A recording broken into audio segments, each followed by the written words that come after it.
ನಾನು ನಯನ.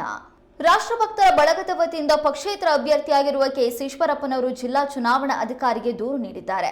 ಸೋಷಿಯಲ್ ಮೀಡಿಯಾದಲ್ಲಿ video viral ಮಾಡಿರುವ ಪ್ರಕರಣಕ್ಕೆ ಸಂಬಂಧಪಟ್ಟಂತೆ ಚುನಾವಣಾ ಅಧಿಕಾರಿಗೆ ದೂರು ನೀಡಿದ್ದಾರೆ.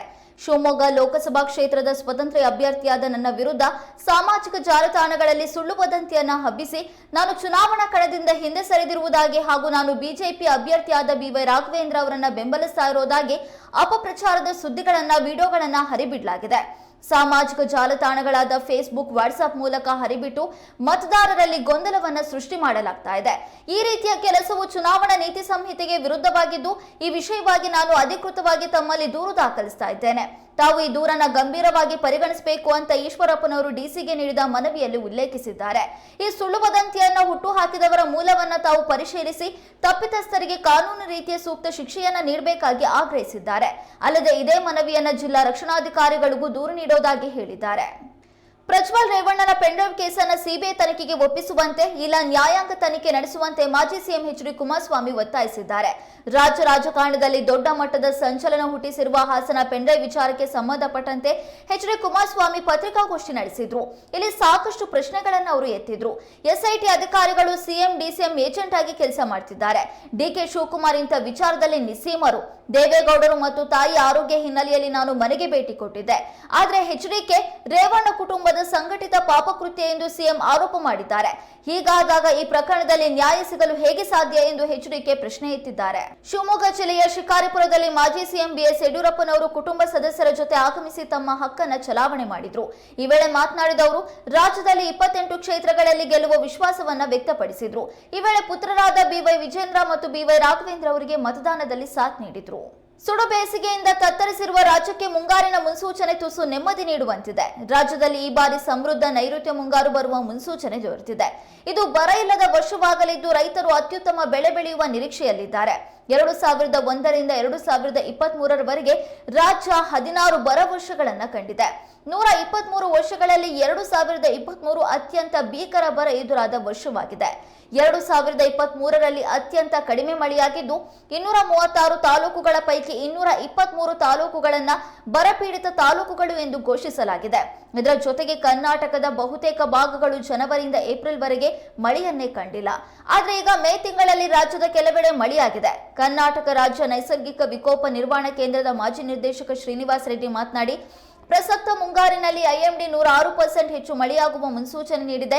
ಇದು ದೇಶದಾದ್ಯಂತ ಸಾಮಾನ್ಯಕ್ಕಿಂತ ಹೆಚ್ಚಿನದಾಗಿದ್ದು ಕರ್ನಾಟಕಕ್ಕೂ ಅದೇ ಆಗಲಿದೆ ಎಂದು ಹೇಳಿದ್ದಾರೆ. ಬಿಟ್ಕಾಯಿನ್ ಹಗರಣದ ಪ್ರಕರಣದ ಆರೋಪಿಯಾಗಿರುವಂತಹ ಶ್ರೀಕಿ ಅಲಿಯಾಸ್ ಶ್ರೀಕೃಷ್ಣನನ್ನ ಪೊಲೀಸರು ಕೊನೆಗೂ ಬಂಧಿಸಿದ್ದಾರೆ.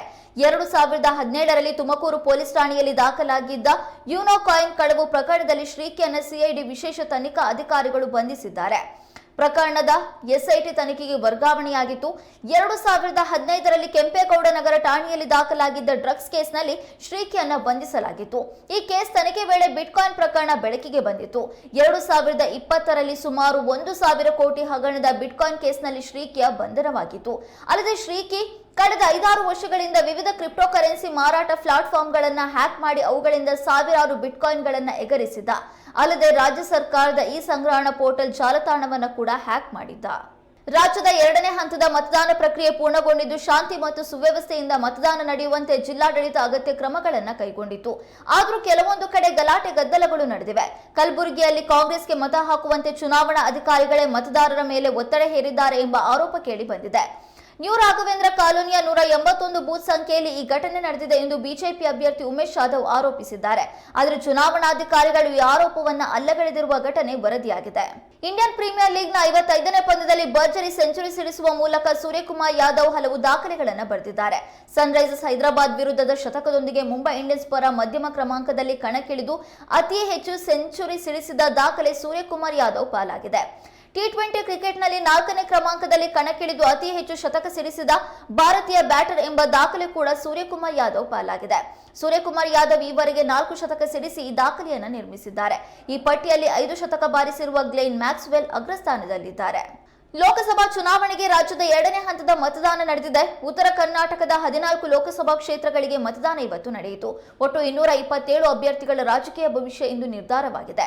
2ನೇ ಹಂತದ ಮತದಾನ ಪ್ರಕ್ರಿಯೆ ಹಲವು ವಿಶೇಷತೆಗಳಿಗೆ ಸಾಕ್ಷಿಯಾಗಿದೆ. ಗದಗ ತಾಲೂಕಿನ ಶಿರುಂಜ ಗ್ರಾಮದ ಶತಾಯುಷಿ ಈರಮ್ಮ ಗುಡ್ಡದ ಅವರು ಮೊಮ್ಮಕ್ಕಳ ಸಹಾಯದಿಂದ ಸರ್ಕಾರಿ ಪ್ರಾಥಮಿಕ ಶಾಲೆ ಮತಗಟ್ಟೆ ಸಂಖ್ಯೆ 191ಕ್ಕೆ ನಡೆದುಕೊಂಡು ಬಂದು ಮತದಾನವನ್ನ ಮಾಡಿದ್ರು.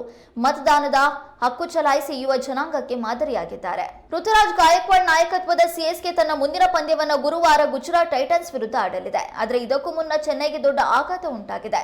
ತಂಡದ ಸ್ಟಾರ್ ಶ್ರೀಲಂಕಾದ ವೇಗಿ ಮತೀಶ್ ಪತಿರಾನ ಅವರು ಐಪಿಎಲ್ 2024ರ ಉಳಿದ ಪಂದ್ಯಗಳಿಂದ ಹೊರಗುಳಿದಿದ್ದಾರೆ. ಚೆನ್ನೈ ಸೂಪರ್ ಕಿಂಗ್ಸ್ಗಾಗಿ ಐಪಿಎಲ್ 2024ರ 6 ಪಂದ್ಯಗಳಲ್ಲಿ ಮತೀಶ್ ಪತಿರಾನ 13 ವಿಕೆಟ್ಗಳನ್ನು ಪಡೆದಿದ್ರು. 21 ವರ್ಷದ ಕ್ರಿಕೆಟಿಗ ಸಿಎಸ್ಕೆಗಾಗಿ ಉಳಿದ ಪಂದ್ಯಗಳಿಂದ ಹೊರಗುಳಿದಿದ್ದೇನೆ ಎಂದು ತಮ್ಮ ಅಧಿಕೃತ ಇನ್ಸ್ಟಾಗ್ರಾಂನಲ್ಲಿ ಪೋಸ್ಟ್ ಹಂಚಿಕೊಂಡಿದ್ದಾರೆ. ಇದು ಋತುರಾಜ್ ಪಡೆಗೆ ದೊಡ್ಡ ಹೊಡೆತ ಬೀಳೋದು ಖಚಿತ.